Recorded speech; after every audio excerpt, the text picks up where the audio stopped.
News Tamil கழுகு. விஜய் கூட்டணிக்கு OPS Dinakaran கிட்ட பேச்சுவார்த்தைகள் தொடங்கி இருக்கிறதா சொல்றாங்க.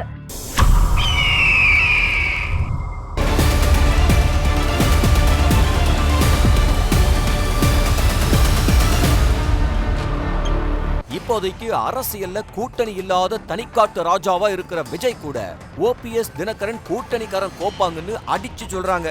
விஜய் அரசியலுக்கு புதுசு, அவர் கூட அனுபவம் உள்ள நீங்க கூட்டணிக்கு போவீங்களான்னு தினகரன் கிட்ட கேட்டதுக்கு, அரசியல்ல சீனியர் ஜூனியர்னு எதுவும் இல்ல, கூட்டணி இப்படித்தான் இருக்கணும்னு எந்த சம்பிரதாயமும் கிடையாது.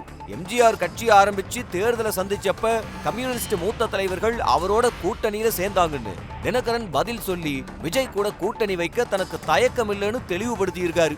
ஓபிஎஸும் விஜய் கூட்டணி பத்தி கேட்டதுக்கு அரசியல எதுவும் நடக்கலாம்னு சொல்லி இருக்காரு. தினகரன் எங்க இருக்காரோ அங்க ஓபிஎஸும் இருப்பாருங்கிறது தான் இப்போதைய நிலைமை. இவங்களோட சேர்ந்து பயணிக்க சசிகலா விரும்பாததாலையும் சசிகலாவை மட்டும் அதிமுகவுக்குள்ள சேர்க்கிற ஏற்பாடுகள் நடந்துட்டு வர்றதாலையும் 2026 ஓபிஎஸ் தினகரன் விஜய் கூட இருப்பாங்கன்னு சொல்லப்படுது.